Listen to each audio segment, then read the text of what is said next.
এই রাত আর আসবে না। হযরত মুজাহিদ রাহমাতুল্লাহ আলাইহি বিশ্ববিখ্যাত মুফাসসির আব্দুল্লাহ ইবনে আব্বাস রাদিয়াল্লাহু তাআলা আনহুমার শাগরিদ মুজাহিদ ইবনে জবর রাহিমাহুল্লাহ তিনি বলেন, প্রত্যেকটা সকাল যখন ভোর হয়, একটা রাত শেষ হয়ে দিন শুরু হয়, তখন ওই দিন আল্লাহর পক্ষ থেকে এই দিন পৃথিবীবাসীকে ডাক দিয়া বলে, হে জগৎবাসী, আমি এই দিন শুধু আজকের জন্যই এসেছি, কিয়ামত পর্যন্ত আমি আর ফিরবো না। খোদার কসম, তোমরা আমারে কদর করো, নষ্ট করো। আমার বাপ বলেন, আগামী বৃহস্পতিবার তো আসবে, ঠিক আছে, সেটা কি 5ই অক্টোবর? কথা বলেন না চাচা, এই 5ই অক্টোবর আগামী বৃহস্পতিবার, তাহলে আজকের এই সন্ধ্যা আর আসবে কোনোদিন? আজকের এই মুহূর্ত আর আসবে কোনোদিন? কেন কদর করলেন? কেন কদর করলেন? কেন জিন্দেগি নষ্ট করে দিলেন? আপনাদের ছেলেদের হালাত কি বলেন? মুসলমানের ঘরে ছেলে বছরের পর বছর বেনামাজি ঘুমায়, ফজরের নামাজ পড়ে না এক বছরে কোনোদিন। আহা, এই বাপ ঘুমায় কেমনে? এই মা কেমনে ঘুমায়? এই মার মুখে রুচি উঠে কেমনে? খাবার উঠে কেমনে? এই বাবা কেমনে ঘুমায়? আপনি কি সংসার করতেছেন? আরে বলেন না, আপনারা কি সংসার করেন? সংসার মানে সোফা, সংসার মানে খাট, সংসার মানে 4 কাপ নুনের বাড়ি, সংসার মানে ইট বালু আর পাথরের এই বিল্ডিং। ও সংসার করছে হেবড়া। আপনার পুতেও নামাজ পড়ে না, আপনার মেয়েও পর্দা করে না, আপনার বউও পর্দা করে না, আপনার ফুতের বউও পর্দা করে না, আপনার ছেলের ইনকামও সুদের টাকা, আপনার রোজগারেও ধোকা। আপনি এতদিকে মিথ্যা নাফরমানি করে বিবি বাচ্চা নিয়া একজনও আল্লাহর কোরআন পড়তে পারে না, কেউ সূরা কেরাত দোয়া কালাম শিখতে চায় না। এরপরে আপনি কইতেছেন আপনি সংসার সাজাইছেন। কি সংসার সাজাইছেন? আপনি সোফা না বানাইছেন? সংসার কই? মানুষকে বাদ দিয়া খাট পালং আর সোফা এগুলোরই নি সংসার কর। কথা বলেন তো। সংসার তো আমার ছেলে, সংসার তো আমার মেয়ে, সংসার তো আমার বিবি। আমার বিবির সেজদা, আমার ছেলের সেজদা, আমার মেয়ের সেজদা। খোদার কসম, আপনার স্ত্রীর সেজদার উপরে তারও জান্নাত, আপনারও জান্নাত। আমার এই বাংলা কথা মনে রাখি। আপনার ছেলের নামাজ, এর মধ্যে তারও জান্নাত, আপনারও জান্নাত। কারণ কিয়ামতের দিন রাসূল বলছে সাল্লাল্লাহু আলাইহি ওয়াসাল্লাম, তোমাদের প্রত্যেককে 100 নিজ নিজ অধীনস্থদের ব্যাপারে জিজ্ঞাসাবাদ করা হবে। হবে কিনা বলেন? তাইলে আপনার নামাজ যেমন আপনি কেন পড়েন নাই জবাব দিতে হবে, আপনার বিবি বাচ্চা কেন নামাজ পড়ে নাই জবাবদিহি করতে হবে। আপনি বলবেন কইছি তো, শুনে না কইছি, কত কোনো 200 বার কইছি, 200 বার কইছি, এবার 200 বারের পরে শেষ। নূহ আলাইহিস সালাম 950 বছর কইছে, আপনি 200 বছর কইয়া সেরে গেছে। মনে 6 মাস বুঝাইছি হুজুর, তাহলে এরে আবার বিদেশ ছড়াইলেন কেমনে? এর লাগে আপনি বিল্ডিং করলেন কেমনে?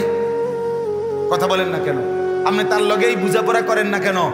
তুই আমার মালিকের নাফরমান, তুই সেজদা করস না আমার চোখের সামনে, তোর লেগে কেন টাকা খরচ করবো?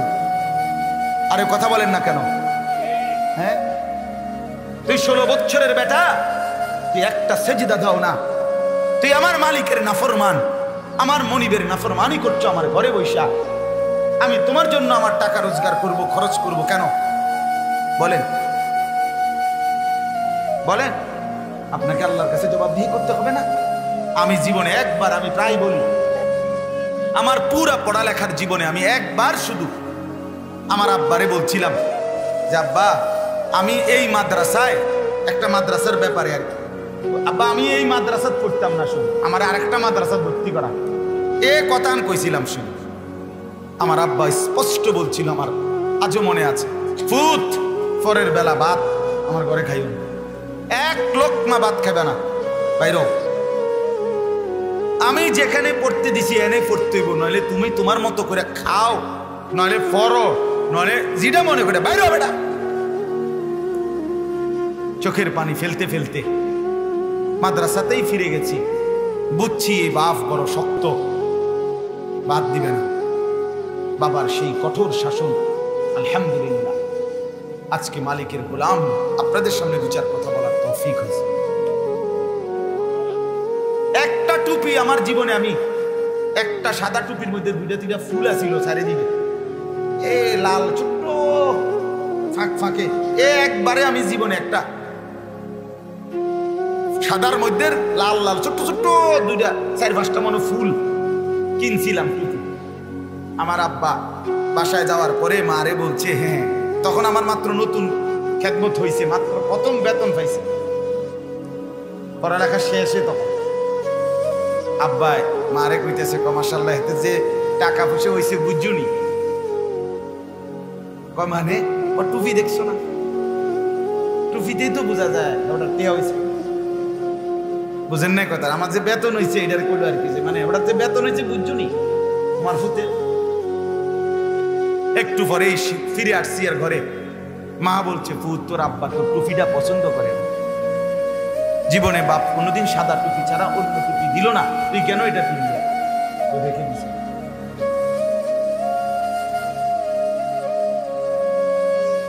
কেন ছেড়ে দিলেন সন্তান? সন্তানের বিদেশ গেলেই সন্তান কামিয়াব, বাজারে দোকান করলেই কামিয়াব, এই আপনার জিন্দেগি। 3 ছেলে বিদেশ, 4টা মেয়ে বিয়ে দিছেন, বাড়িতে একটা বিল্ডিং করে দিছেন, চারিদিকে বাউন্ডারি করে দিছেন, খালাস, এই আখিরাত। আপনি মরবেন না, আপনার বিবি বাচ্চা মরবে না। আরে মুসলমান বলেন না আমারে, 20টা বছর যার ঘরে রঙিন টেলিভিশন চলে, আমার মাথাতে এটাই ঢোকে না, যাহা এই বাপ এ বেটা মুসলমান কেমনে কলজাটারে মানায় রাখছে যে প্রতিদিন আমার ঘরে আমার বিবি বাচ্চা রঙিন টেলিভিশনে নর্তকীর নাচ দেখে, জিনা ব্যভিচার দেখে। আমি কেমনে নিজের টাকায় বিল দেই, আমার ইলেকট্রিসিটি বিল দেই, আমি ডিশের বিল দেই, আমার টাকা দিয়া আমার বিবি বাচ্চা উলঙ্গ ছবি দেখে, নাচ গান দেখে। আহা আমার আখিরাত কি হবে? এদ্দুর দিমাগ যার বিবেকে ধরলো না, এবারে মুসলমান হাসরের ময়দানে কেমনে দাঁড়াইবে? আমারে বলেন না বাপ, আপনি কেমনে দাঁড়াইবেন? আরে কন না, আপনি কেমনে কইবেন? ফেরেশতা জিগাইলে আপনি কি কইবেন, কি বলবেন? আপনি আল্লাহর সামনে আপনি কি বলবেন? আহা, আমার শায়েখ আরিফ বিল্লাহ হাকিমুন নফস আল্লামা মুফতি মুশতাকুন নবী কাসিমি হুজুর বলে, ভুল না ভি ভুল গিয়া। আজ আমাদের হালাত হলো আমরা ভুলে গেছি যে এটাও ভুলে গেছি, কি মনে নাই তাও মনে নাই, কি মনে নাই তাও মনে নাই,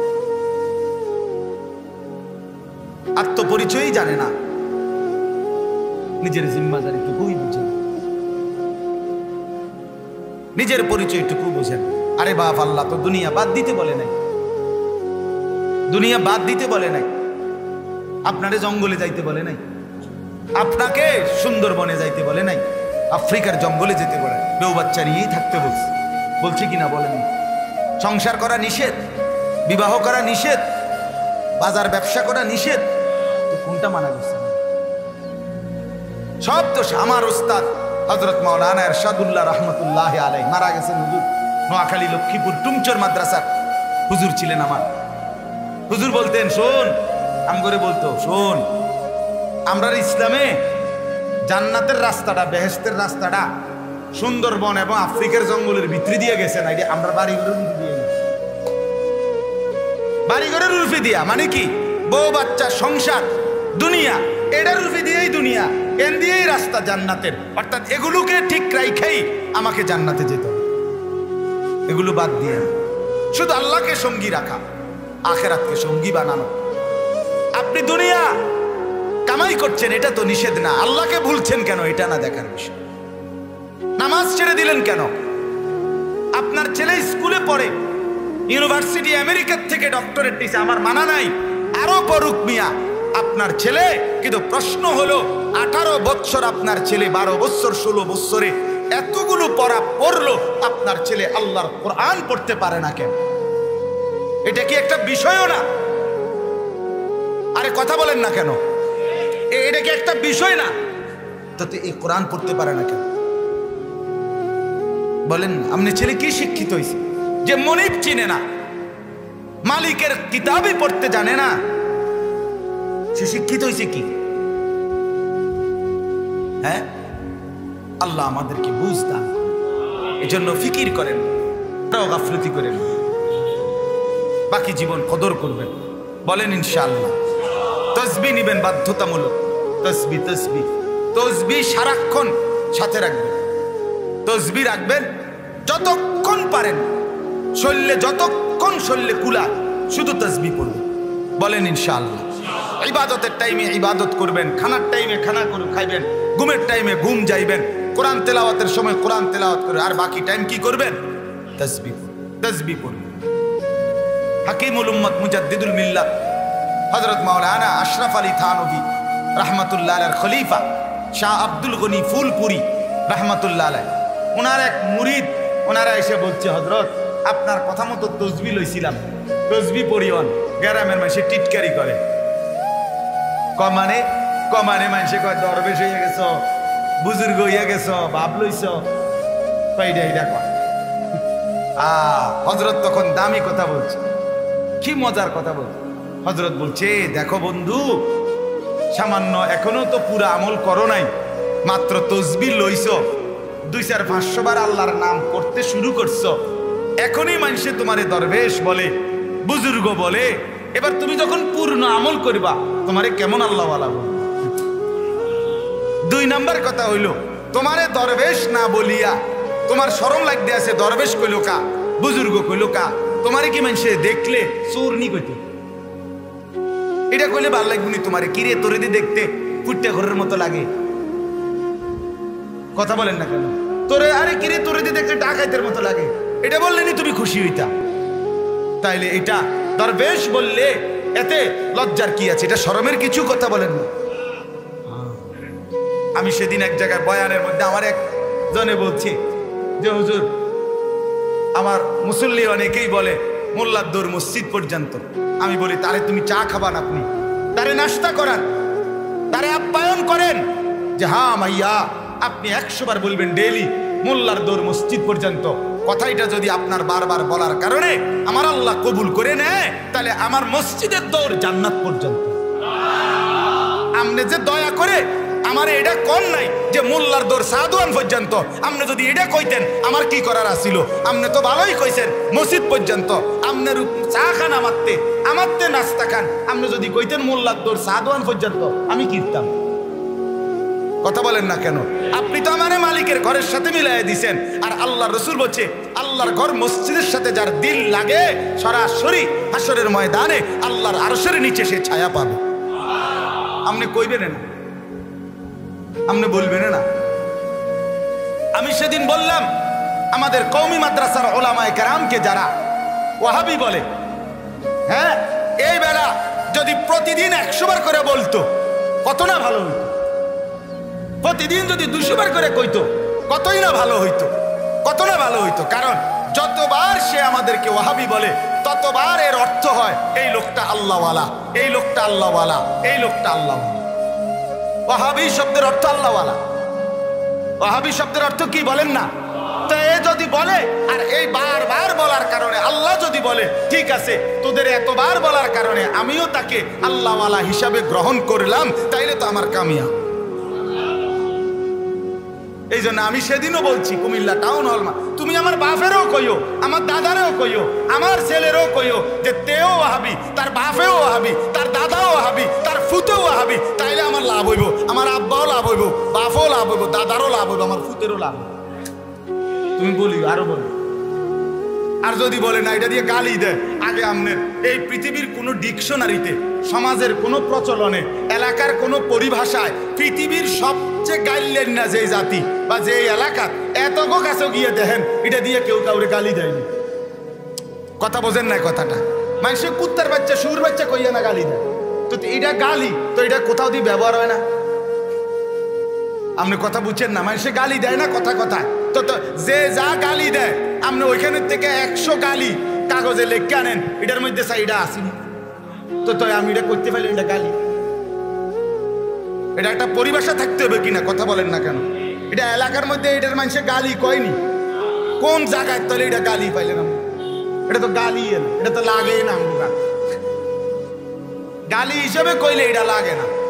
আমার ছোট ছেলে 7 বছরের সাফওয়ান, তারে ওই মাদ্রাসায় নুরানি পড়ে, তো তারে বললাম ওই যে সাপ্তাহিক বৃহস্পতিবার দিন জলসা হয় আমাদের মাদ্রাসাগুলোতে, বাচ্চাদের কোরআন তেলাওয়াত, হামদ, নাত, এটি প্রতিযোগিতা হয় সব মাদ্রাসায়, আমাদের কওমি মাদ্রাসায়, বুঝছেন না? তো আমার ছেলে ছোট, তারে কইলাম হুজুররা অনেক দিন বলছে একটা তুই একটা গজল ক, নাই তো একটা কোরআন শরীফ পড়, কদ্দুর হেতে পড়তো না, পরেই না, মাইকটাই ধরে না, এটা ধরে না। পরে কিছুদিন আগে একদিন আমি মাদ্রাসায় ছিলাম দুপুরবেলা, তো জলসার টাইমে আমি আজকে আমি বলছি তুই কইবি, তা আমি তার হাতে এটা দিয়া বললাম আব্বু তুই কও একটা সূরা কও। হ্যাঁ কয় না বলেই না। পরে বলছি বেত আনেন, বেত আনছে, তো 2 পাও সে যে দাঁড়ানো, 2 পায়ের 2 সাইডে দিয়া, তার পায়ে না ফ্লোরে আর কি, নিচে মাটি, ফ্লোরের মধ্যে বাড়ি দিছি এর জোরে জোরে, মানে কর, তবুও সে কয় না। পরে দিছি ছাড়িয়ে যা, আচ্ছা থাক, পরে রাত্রে আমি যখন আসছি বাসায়, ওই যে আমি না তারে 2 পায়ের শাড়ি দিয়ে বাড়ি দিছি, আমি তো ইচ্ছা করে কি করি নাই, বাড়ি দেই নাই, মানে শাড়ি দিছি, এইটা আমার কাছে আইয়ে কাব্বু লাগছে না। তে তো মনে করছে সত্যি সত্যি কি দিছিলাম, বাড়ি দিছিলাম, কিন্তু কি হয়েছে না, আমি এই ফুতের থেকে এই কথা বুঝছি, আমরাও যারা ওয়াহাবি বলে গালি দেয় লাগছে না, এটি শাড়ি দিয়ে গেছে গা, মানে গালি হিসাবে আপনি তো মনে করছিলেন, এটা তো লাগে নাই, এটা তো গালি না। আল্লাহ তাআলা আমাদেরকে বুঝ দান করেন। চলেন একদম অল্প কথার তরজমা। নূহ আলাইহিস সালাম, এরপরে আদম এবং হাওয়া আলাইহিস সালামের পরে, আলাইহিমাস সালামের পরে আল্লাহ তাআলা দীর্ঘ একটা সময় পরে নূহ আলাইহিস সালামকে পাঠিয়েছেন। এর মাঝখানে আদমের বংশধর নূহ আলাইহিস সালাম পর্যন্ত আয়েশা অধিকাংশই নাফরমান, পাপী, মুশরিক, আল্লাহর অবাধ্য হয়ে গেছে। নূহ আলাইহিস সালাম, কথাটা খেয়াল করেন, নূহ আলাইহিস সালাম একটানা 950 বছর এই অবাধ্য কওমকে আল্লাহর কথা বুঝাইছেন, আল্লাহর পথে ডাকছেন, কিন্তু একদম অল্প কয়েকজন ছাড়া বাকিরা নাফরমানির মধ্যেই মজবুত হয়েছে। আল্লাহ তাআলা 950 বছর পরে বললেন, নূহ, যে কয়জন লোক ঈমান আনছে এদেরকে নিয়ে নৌকার মধ্যে আপনি উঠেন, বাকিগুলারে আমি তুফান দিয়া একদম সাফ করে সমান করে নেব। আল্লাহ তাআলা তুফান দিয়ে বাকি নাফরমানদেরকে একদম ধ্বংস করে দিলেন। নৌকার মধ্যে নূহ আলাইহিস সালামের সাথে সর্বোচ্চ 80 জন, কিংবা আরো কম বেশি বর্ণনা আছে, তবে 100-এর নিচে, শতখানিক হবে না, এই 80-82 জন লোক নূহ আলাইহিস সালামের সাথে ইমানদার নৌকা ছিল। গোটা পৃথিবীতে তখন আর কোথাও মানুষ ছিল না, নাফরমান, পাপী, আবারও আল্লাহ তাআলা একদম সমান করে ধ্বংস করে শেষ কইরা এইবার আবার নতুন করে জমিনে নৌকার থেকে যারা নামছে তারা 100 ইমানদার। তারা কি বলেন না? তাহলে আল্লাহ তাআলা এই 2 বার, প্রথম একবার খালি ছিল যখন জমিন, ওই সময় আদম এবং হাওয়া পূর্ণ 2 জন ইমানদার দিয়া পৃথিবীর আবাদ শুরু করছিলেন। মাঝখান দিয়ে আবার একটু সদর বদর হয়েছে, তা আবার নূহ আলাইহিস সালামের মাধ্যমে নাফরমান শেষ করে আবারও ইমানদার দিয়া আবার শুরু করছে। এইবার আল্লাহ বলছে কিয়ামত পর্যন্ত এইবার আমি আল্লাহর সিস্টেম হবে এই, আর কখনো এমন হবে না যে আমার জমিনে চূড়ান্ত সমস্ত কাফেরকে একবারে ধ্বংস করে আবার শুধু ইমানদার দিয়া জমিন শুরু করবে, এমন আর করব না। এরপরে শুধুই চূড়ান্ত ধ্বংস হবে ইসরাফিলের ফুঁর দিন, কিয়ামতের দিন। আর এই নূহ এবং তার ইমানদার সঙ্গীদের থেকে এখন থেকে শুরু হইল কিয়ামত পর্যন্ত 2টা ধারা। এক ধারা উত্তম বংশধর, আরেক ধারা নিকৃষ্ট বংশ। এই 80-82 জনের থেকে এবার কিয়ামত পর্যন্ত চলতে থাকবে কয় ধারা? এক ধারা হলো উত্তম বংশধর, আরেক ধারা হলো কি বংশধর? নিকৃষ্ট বংশ।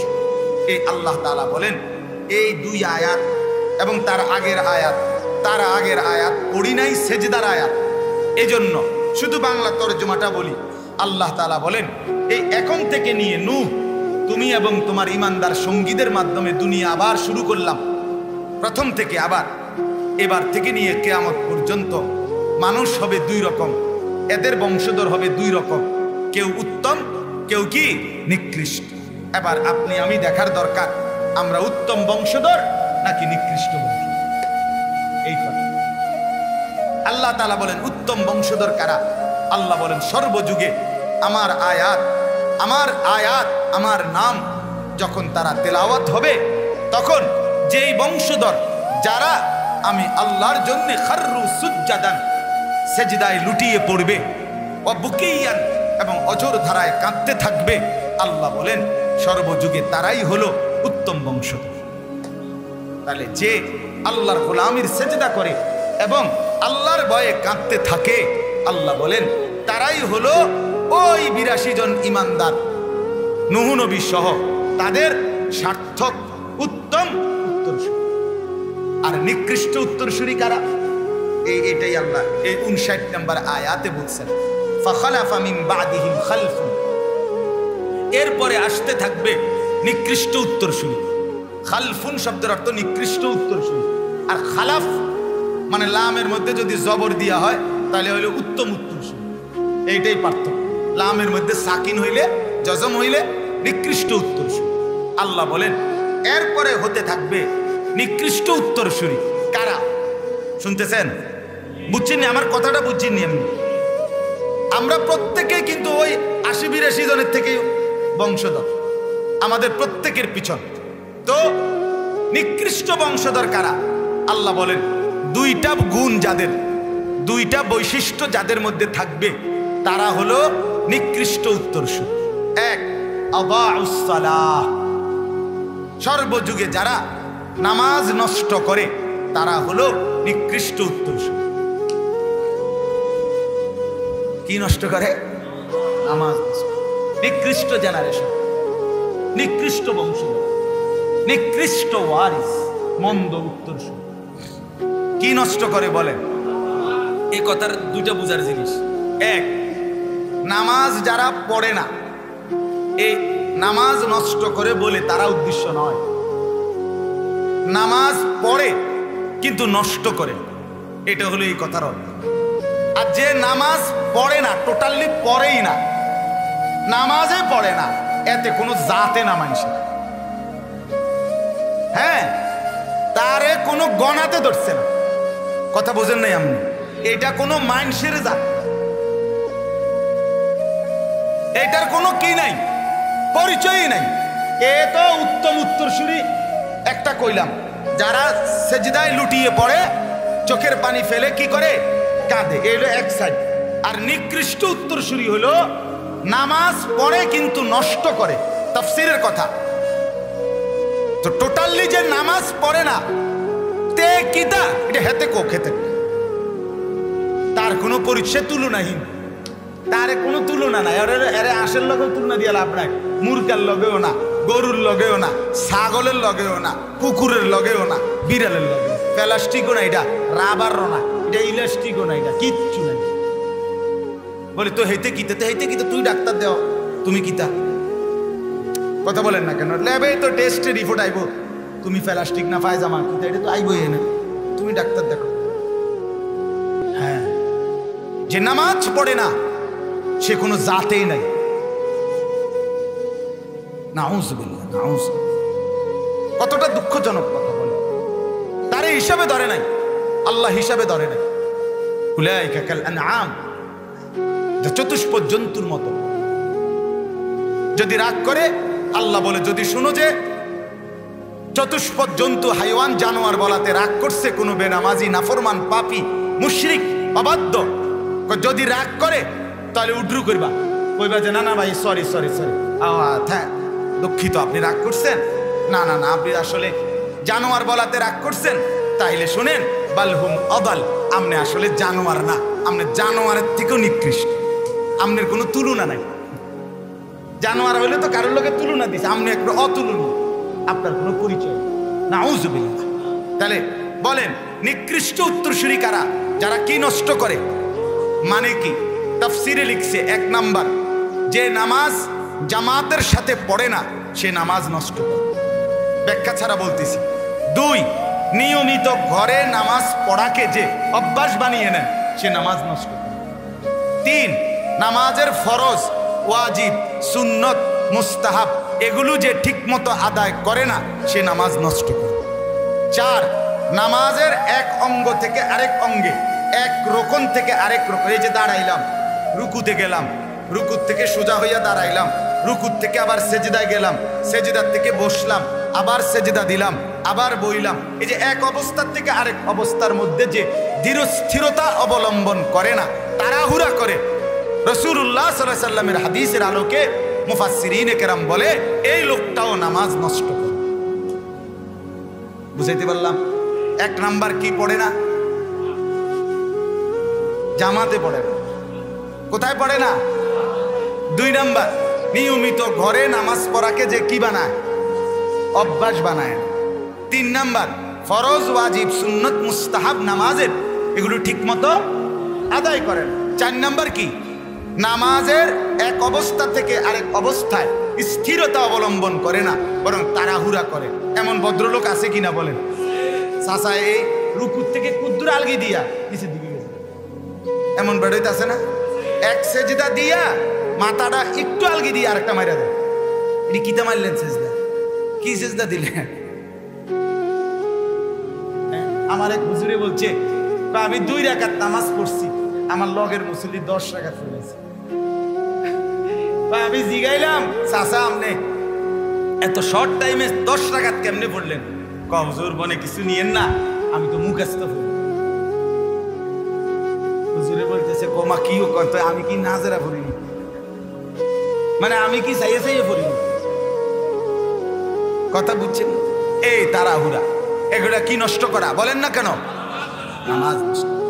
2 নাম্বার হলো ওয়াত্তাবাউশ শাহওয়াত। আল্লাহ বলেন নিকৃষ্ট উত্তরসূরি যারা, যারা প্রত্যেক কাজ নিজের মনের চাহিদা মতো, আমার মনে যাচ্ছে আও আল্লাহর হুকুম এটা। আরে হুজুররা সব কথা ধরে ফাটতা না, প্রত্যেক কথা হুজুররা ফেঁস লাগায়, হুজুররাই 13 ফেঁস লাগায় রাখছে। কথা বুঝে এক এক হুজুর এক একটা কয়। এরকম মাতবর আছে কিনা বলেন না কেন? এই সমস্ত ব্যাটা টাঙ্গাইয়া থুন দরকার। কোনানে কোনানে ফেঁস লাগাইছি আমরা, তুমি কও, তুমি এনে এনে বাজারে তোমার টাঙ্গাইয়া তুমি কও আমরা কি ফেঁস লাগাইছি। আমরার ফেঁসে বইরা নিয়ে বেটা বিড়ি খায়, মানে আমরা হুজুররা ফেঁস লাগাইছি দেখি, আমরার ফেঁসে বইরা নিয়ে এই সাদওয়ানে টেলিভিশন দেখে। কথা বলেন না কেন? যে লোকগুলো সুদ খায় আমরার ফেঁসে বইরা না, যে বেটার বউ পর্দা করে না আমরার ফেঁসে বইরা না। আমি কি ফেঁস লাগাইলাম? আমি ফেঁস কি লাগাইছি? কোন হারামটা আমরা হালাল বলছি, কোন হালালটা আপনারে হারাম বলছি? কথা বলেন না কেন? তাইলে এই জন্য সাবধান, পরিষ্কার শক্ত কথা বললাম। ওয়াত্তাবাউশ শাহওয়াত, আল্লাহ বলেন মনের চাহিদা মতো যে চলে। তাহলে এই 2টা বৈশিষ্ট্য। নিকৃষ্ট উত্তরসূরির বৈশিষ্ট্য কয়টা? নিকৃষ্ট বংশ। 1, কি নষ্ট করে? 2, মনের চাহিদা মতো চলে। আল্লাহ বলেন ফাসাউফা ইয়ালকাউনা গায়্যা। আল্লাহ তাআলা বলেন এই ব্যক্তির পরিণতি কি হবে? আহা, আল্লাহ তাআলা বলেন তাফসীরের মধ্যে আছে জাহান্নাম কয়টা কন্ত, এই কথাটাই শেষ। জাহান্নাম কয়টা? 7টা। এই 7টা জাহান্নামের মধ্যে যত আযাব আছে, একটা জাহান্নামের একটা গর্ত আছে, নবীজি বলছে, এই আয়াতের ব্যাখ্যায় আছে, এই গর্তটার নাম হলো গাই। কি নাম? গাই। গাই গাইয়ুন আর কি, গাই এই জাহান্নামের গর্তটার নাম। 7টা জাহান্নামের মধ্যে যত আযাব আছে একসাথে ওই এক গর্তের মধ্যে সমপরিমাণ আযাব আছে। 2, 7 জাহান্নামের আযাবের যত যন্ত্রণা ওই এক গর্তের, গাই নামক গর্তের আযাবের যন্ত্রণা তার চাইতে কোটি গুণ বেশি। নবীজি বলছেন জাহান্নামের বাকি অংশ পুরাটা আল্লাহর কাছে জাহান্নাম নিজে ওই গর্তের আযাব থেকে পানাহ চায়। আল্লাহ বলছে এই আয়াতে, এই যে উত্তরসূরি নিকৃষ্ট হবে, নামাজ নষ্ট করবে, মনের চাহিদা মতো চলবে, নিজের যা মন চায় তা। সুদ কেন খাইলেন? আপনার মনের চাহিদা। ঘুষ কেন খাইলেন? আপনার মনের চাহিদা। ওজনে কেন কম দিলেন? আপনার মনের চাহিদা। আপনার ঘরে টেলিভিশন কেন চলে? আপনার মনের চাহিদা। আপনার যুবক সারা রাত মোবাইলে ছবি দেখে, রাত নাই দিন নাই, মনের খেয়াল খুশি মতো চলে, কেন? তার মনের চাহিদা। যুবতী পর্দা কেন করে না? তার মনের চাহিদা। বিবি কেন পর্দা করে না? তার মনের চাহিদা। আল্লাহ বলেন এই নাফরমানগুলোকে ফাসাউফা ইয়ালকাউনা গাইয়া, এই গাই নামক জাহান্নামের ওই গুহার মধ্যে, গর্তের মধ্যে ছুঁড়ে মারা। আল্লাহ আমাকে মাফ করুন। ইল্লা মান তাবা, 60 নম্বর আয়াত। আল্লাহ বলেন এখান থেকে বাঁচার উপায় বলছে। আল্লাহ বলে যে তওবা করে নিল, গুনাহ ছেড়ে দিল, আর করবে না ওয়াদা দিল, লজ্জিত হয়ে মাফ চাইল, ও আমানা, আমি আল্লাহর উপরে ঈমান আনলো, ও আমিলা সালিহান, এবং নেক আমল শুরু করে দিল, ফাউলাইকা ইয়াদখুলুনাল জান্নাহ, আল্লাহ বলেন এমন বান্দা সকলেই আমার জান্নাতে প্রবেশ করবে। যদি বলেন আল্লাহ সবারই দিয়ে নেবেন, এতে যে আগের 60 বছর সিটারি করছে, 50 বছর যে নাফরমানি, আল্লাহ বলছে ওয়ালা ইউজলামুনা শাইআ, এক বিন্দু জুলুম করা হবে না। মাফ করে যখন আমি দেব তো 90 বছর একসাথে মাফ করে দেব, 60 বছর একসাথে মাফ, মাফ পাক্কা মাফ। এবং তাফসীরের মধ্যে আছে আমার এই বান্দারে যারে আমি মাফ করে দেব, তার চোখ বন্ধ করে কবরের থেকে নিয়ে জান্নাতে ঢুকা পর্যন্ত কোনো ফেরেশতা তারে লজ্জা দিবে না, কেউ পিছনের কথা মনে করাইয়া শরম দিবে না। দুনিয়াতে তো শরম দেয়, আরে ওই যে বুঝছি আমনে বালা হয়েছে না, এদিন কেনা কয়দিন ওই বালা হয়েছে না, আপনি যে খারাইয়া মুচ্ছেন আমি দেখছি না, কথা বলেন না কেন? আরে এদিনও তো তোরে দেখছি বেড়া, ভিড়ি গাছ বেড়া, অনাই একটা বুজুর্গি বাপ রইছ, এরকম বলে কিনা বলেন না? আল্লাহ বলে আমার বান্দাকে যখন আমি মাফ করে দেব তো আমার কোন ফেরেশতা কবর থেকে জান্নাত পর্যন্ত একটু লজ্জা দিবে না, পিছনের কথা মনে করবে। আল্লাহ আমাদের প্রত্যেককে ঈমান আমলের তৌফিক দান করেন, আমরা উত্তম উত্তরসূরি হব, ঠিক আছে না ইনশাআল্লাহ? সার্থক উত্তর, নিজেও নিজের পরিবারকেও আল্লাহ তাআলা প্রত্যেককে কবুল করেন, ঈমান দান করেন, আমল দান করেন, তাকওয়া দান করেন। আজকের এই মাহফিলকে আল্লাহ তাআলা কবুল করেন।